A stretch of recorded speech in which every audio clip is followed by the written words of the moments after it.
वज़ीर-ए-आज़म शहबाज शरीफ की आस्ताना में रूसी सदर प्यूटन से मुलाकात। वज़ीर-ए-आज़म शहबाज शरीफ की रूसी इंतखाबात में कामयाबी पर सदर प्यूटन को मुबारकबाद दी गई। वज़ीर-ए-आज़म शहबाज शरीफ ने कहा, रूस के साथ ताल्लुकात मज़ीद मजबूत बनाने पर काम करेंगे। रूस के साथ तिजारत को $1 अरब तक ले जाना चाहते हैं। ये भी कहा कि पाक रूस ताल्लुकात किसी और मुल्क से ताल्लुक या जियो पोलिटिकल सूरत हाल से मुतासिर नहीं होंगे। उधर रवानगी से कबल वज़ीर-ए-आज़म की दोशंबे में ताजिक वज़ीर-ए-आज़म से भी मुलाकात हुई। आस्ताना में पाकिस्तान, तुर्की और अज़रबैजान के दरमियान बातचीत का दौर भी होगा। Mr. President, I'm very happy to share with you that our bilateral relations having positive trajectory over the last many years, and this is a matter of great comfort for us. I would like to work with you closely. We can certainly enhance our trade, which is at the moment touching $1 billion. And of course, on my request, you were very kind to promote cooperation in the field of energy, and we received shipment of oil from your great country, and I'm very grateful for that. But we really need to further move in this direction. Tehreek Insaf की senior क़यादत का फवाद चौधरी से रब्ता हुआ। ज़राए के मुताबिक PTI क़यादत ने फवाद चौधरी से मौजूदा क़यादत पर तनकीद न करने की दरख्वास्त की है। पीटीआई के सीनियर रहनुमाओं की मुल्की सियासी सूरत हाल पर भी गुफ्तगू। फवाद चौधरी ने कहा, मौजूदा पॉलिसी के तहत बानी पीटीआई की रिहाई मुमकिन नहीं है, जबकि सीनियर रहनुमाओं ने गुफ्तगू में कहा कि हमारा एजेंडा बानी पीटीआई को जल्द रिहा कराना है। चेयरमैन पब्लिक अकाउंट्स कमेटी की तुकररी के लिए अहम पेशरफ इत्तेहाद काउंसिल के आमिर डोगर की नून लीग की रहनुमा तारिक फजल चौधरी से मुलाकात। अपोजिशन की जानिब से चेयरमैन PAC के लिए शेख वकास अकरम का नाम बरकरार। आमिर डोगर कहते हैं, हुकूमत ने 4 नाम मांगे थे, उसी खत का जवाब देने आया था। पंजाब असम्बली के बाहर अपोजिशन का एहतजाजी अलामती इजलास। फॉर्म 45 के मुताबिक जीत के दावेदार इजलास में शरीक। टिकट होल्डर्स ने अलामती असम्बली में बतौर रुकन हल्फ उठाया।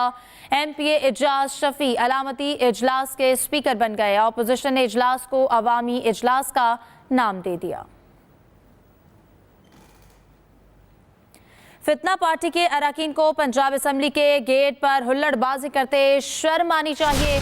सूबाई वजीर अस्मा बुखारी का अपोजिशन के असम्बली के बाहर एहतजाज पर रद्द-ए-अमल। कहती हैं, ये तहरीक इंसाफ के अरकान नहीं, 9 मई के दहशतगर्द हैं। एहतजाज करने के लिए पूरे पंजाब से हारे हुए लोग इकट्ठे किए गए। इनके अपने असम्बली मेंबरान इनके साथ नहीं। फितना फसाद पार्टी यही कर सकती है।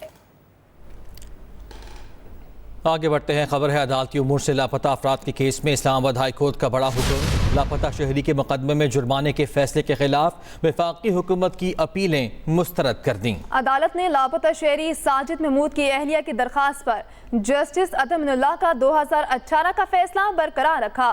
लापता अफराद केस में इस्लामाबाद हाई कोर्ट का बड़ा हुक्म। लापता शहरी के मुकदमे में जुर्माने के फैसले के खिलाफ वफाकी हुकूमत की अपीलें मुस्तरद। अदालत ने लापता शहरी साजिद महमूद की अहलिया की दरख्वास्त पर जस्टिस अतमिनुल्लाह का 2018 का फैसला बरकरार रखा। बानी पीटीआई को एक और केस में रिलीफ मिल गया। बानी पीटीआई इलेक्शन कमीशन के फैसले के खिलाफ एहतजाज के केस से बरी। जुडिशल मजिस्ट्रेट इस्लामाबाद ने महफूज फैसला सुना दिया। शाह महमूद कुरैशी, शेख रशीद, शहरियार आफरीदी, असद कैसर और फैसल जावेद भी केस से बरी हो गए। तहरीक इंसाफ के 6 जुलाई को इस्लामाबाद में जलसे की तैयारियां जारी। अपोजिशन लीडर उमर अयूब कहते हैं कि जलसा बानी पीटीआई की रिहाई के लिए होगा। सरकार के इक़्तिसादी दहशतगर्दी के खिलाफ एहतजाज होगा। असद कैसर ने कहा कि तमाम इत्तेहादी लोग जलसे में शरीक होंगे। खबरों का सिलसिला आगे बढ़ाते हैं। रुक करते हैं शहर कायद का, जहाँ के प्रेस क्लब के सामने असातिज़ा एहतजाज रहे। पुलिस से झड़प भी हुई। सिंध भर से आए असातिज़ा ने सूबाई असम्बली के बाहर धरना दिया। सेक्रेटरी तालीम से मुज़ाकरात के बाद असातिज़ा ने धरना खत्म कर दिया। सेक्रेटरी तालीम का कहना है कि कानूनी तकाज़े पूरे करके मुतालिबात मंजूर किए जाएंगे। असातिज़ा ने नौकरियों पर मुस्तकिल करने का मुतालिबा कर रखा है। पाकिस्तान स्टॉक एक्सचेंज तारीख की बुलंद तरीन सतह पर बंद, 80,000 की हद अबूर। पाकिस्तान स्टॉक एक्सचेंज में 680 पॉइंट्स की तेजी, 100 इंडेक्स बढ़कर 80,233 पॉइंट्स की सतह पर बंद। दूसरी जानिब फी तोला सोना 800 रुपये महंगा हुआ है, 2,42,300 रुपये का फी तोला सोना हो गया। इंटरबैंक में डॉलर 3 पैसे महंगा हुआ, 278 रुपये 40 पैसे पर बंद हुआ है। पाकिस्तान स्टॉक एक्सचेंज तारीख के बुलंद तरीन सतह पर बंद हुई, आज 80,000 की हद अबूर हो गई। और हुकूमत के पाकिस्तान पेट्रोलियम डीलर्स एसोसिएशन से मुज़ाकरात नाकाम हो गए हैं। पेट्रोलियम डीलर्स का 5 जुलाई की सुबह 6 बजे से पेट्रोल पंप्स बंद करने का ऐलान सामने आया है। सदर Pakistan petroleum dealers association Abdul समी खान कहते हैं कि हड़ताल का दौरानिया 1 दिन से ज़्यादा भी हो सकता है।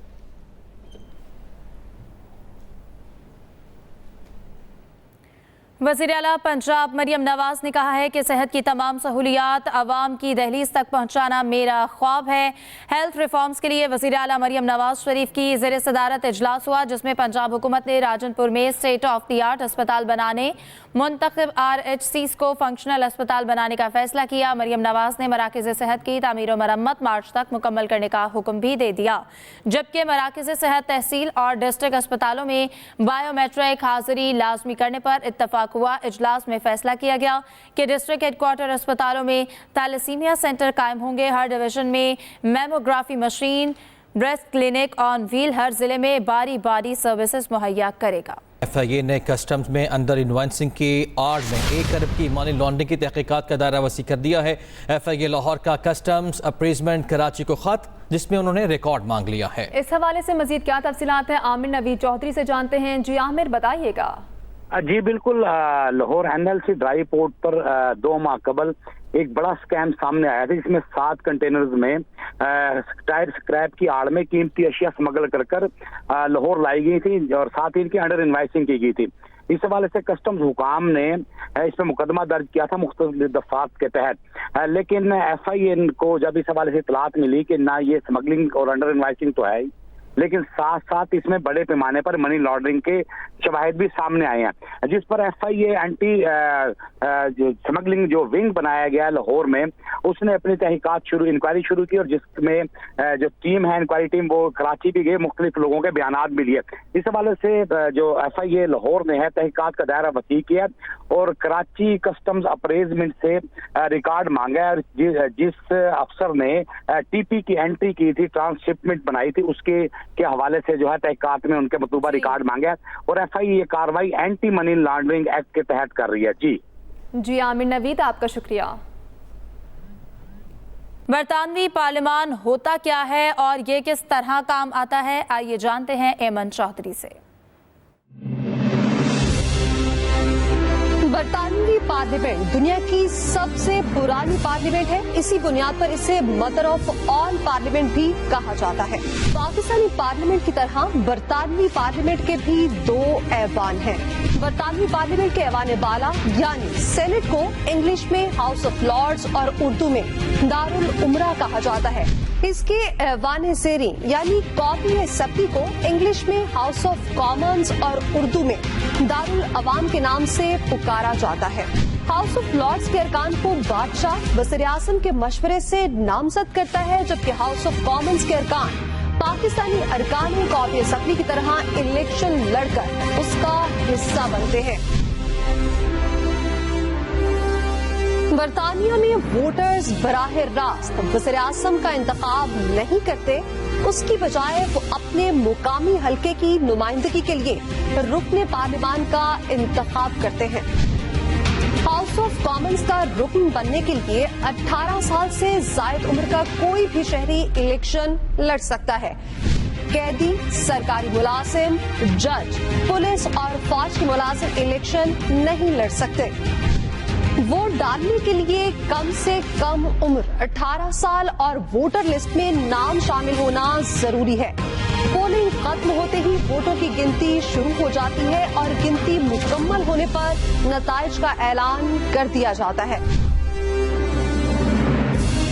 सबसे ज्यादा नशिस्तें जीतने वाली जमात का सरबराह हुकूमत बनाने के लिए बकिंगम पैलेस जाकर बादशाह से इजाजत लेगा। उसके बाद नई बरतानवी हुकूमत वजूद में आती है और वो लीडर मुल्क का वज़ीर आज़म बन जाता है। अब आपको बताएं कि अक़वाम मुत्तहिदा का बानी पीटीआई से मुतालिक वर्किंग ग्रुप की जिम्मेदारी लेने से गुरेज। तर्जुमान एंटोनियो गुतेरेस स्टेफन ड्यूजैरिक कहते हैं पाकिस्तान से मुतालिक रिपोर्ट एक आज़ाद पैनल की सिफारिशात हैं। उन्होंने कहा कि चाहते हैं पाकिस्तान की सियासी सूरत हाल और बानी पीटीआई के हालात मुस्बत अंदाज से आगे बढ़ें। आगे बढ़ते हैं। अमीर जमात इस्लामी हाफिज नईमुर रहमान कहते हैं कि हुक्मरान तबका आवाम पर मुसलसल बोझ डाल रहा है, खुद कुर्बानी देने को तैयार नहीं। इस्लामाबाद में न्यूज़ कॉन्फ्रेंस करते हुए बोले कि मराहत याफ्ता तबके को मुफ्त बिजली की फराहमी बंद की जाए। अब तालीम को भी एक कमोडिटी बना दिया है, काबिल खरीद चीज़ है, काबिल फ़रोख्त चीज़ है।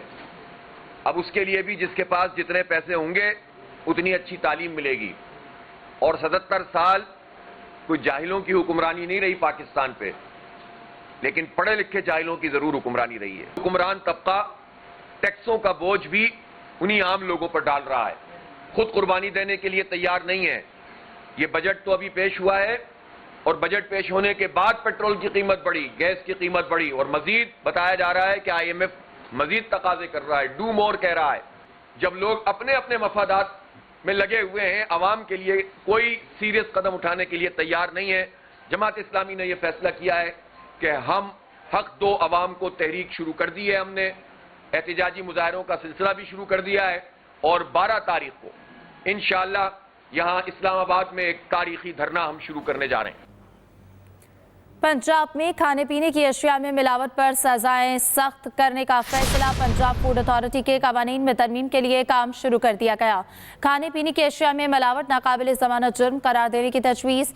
DG फूड अथॉरिटी के मुताबिक मिलावट करने वालों को सजाएं और जुर्माना बढ़ाने की तजवीज़ है। वज़ीर आला सिंध ने ब्यूरो ऑफ स्टैटिस्टिक्स से तमाम UCs और टाउन्स का डाटा मांग लिया है। मुराद अली शाह कहते हैं कि मेरा मंसूबा है कि डाटा के हिसाब से तरक्याती मंसूबे तैयार करें। मुराद अली शाह की ज़ेर सदारत पाकिस्तान ब्यूरो ऑफ शुमारियात का इजलास हुआ।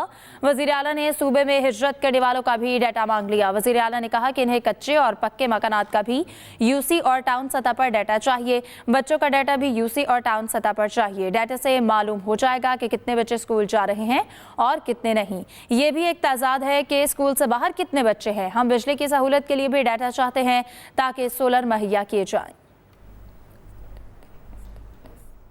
सीनियर वज़ीर सिंध शर्जील इनाम मेमन कहते हैं BRTs मंसूबों को जल्द अज जल्द तकमील करना हुकूमत की अव्वलीन तरजीहात में शामिल है। BRTs के काम में मजीद तेजी लाई जाए। सिंध के सीनियर वजीर शर्जील इनाम मेमन की ज़ेर सदारत येलो लाइन BRT और रेड लाइन BRT से मुतालिक आला सतह के अलग अलग इजलास हुए, जिनमें मंसूबों पर जारी पेशरफ्त का जायजा लिया गया। शर्जील इनाम मेमन का कहना था कि BRTs पर काम की फौरी तकमील को यकीनी बनाने के लिए तमाम स्टेक होल्डर्स रोजाना की बुनियाद पर रिपोर्ट दें। रेड लाइन के डिपोज की तैयारी के काम में भी तेजी लाई जाए। काम के मयार में किसी भी किस्म की कोताही की इजाजत नहीं होगी। अब आपको बताएं कि वहाब रियाज के बाद हेड कोच गैरी क्रिस्टन ने भी वर्ल्ड कप में पाकिस्तानी टीम की मायूस कुन परफॉर्मेंस पर रिपोर्ट जमा करा थी। पाकिस्तान क्रिकेट के मुस्तकबिल के अहम फैसले 6 जुलाई को होंगे। आपको बताया जा रहा है पाकिस्तान क्रिकेट टीम के हेड कोच गैरी क्रिस्टन की खुफिया report chairman PCB Mohsin Naqvi को मौसूल हो चुकी है। ज़राए के मुताबिक वहाब रियाज गैरी क्रिस्टन की रिपोर्ट्स पर मोहसिन नकवी की बोर्ड अहदेदारों और साबिक क्रिकेटर से मुशावरत जारी है। मेगा इवेंट से 10 दिन पहले जिम्मेदारियां संभालने वाले गैरी क्रिस्टन ने खिलाड़ियों के फिटनेस, डिसिप्लिन और कारकर्दगी पर राय और तजावीज दी हैं। PCB का अहम इजलास 6 जुलाई को होगा, जिसमें पाकिस्तान क्रिकेट में बेहतरी के अहम तरीन फैसले मुतवक्के हैं। बजट की मंजूरी समेत स्टेडियम्स की अपग्रेडेशन पर भी तबादला ख्याल होगा। इसी के साथ न्यूज स्टूडियो से फिल वक्त इतना ही। मजीद बाखबर रहने के लिए विजिट कीजिए हमारी वेबसाइट express.pk। इसके अलावा आप हमें फेसबुक और X पर भी फॉलो कर सकते हैं। तो बाखबर रहिए और देखते रहिए एक्सप्रेस न्यूज।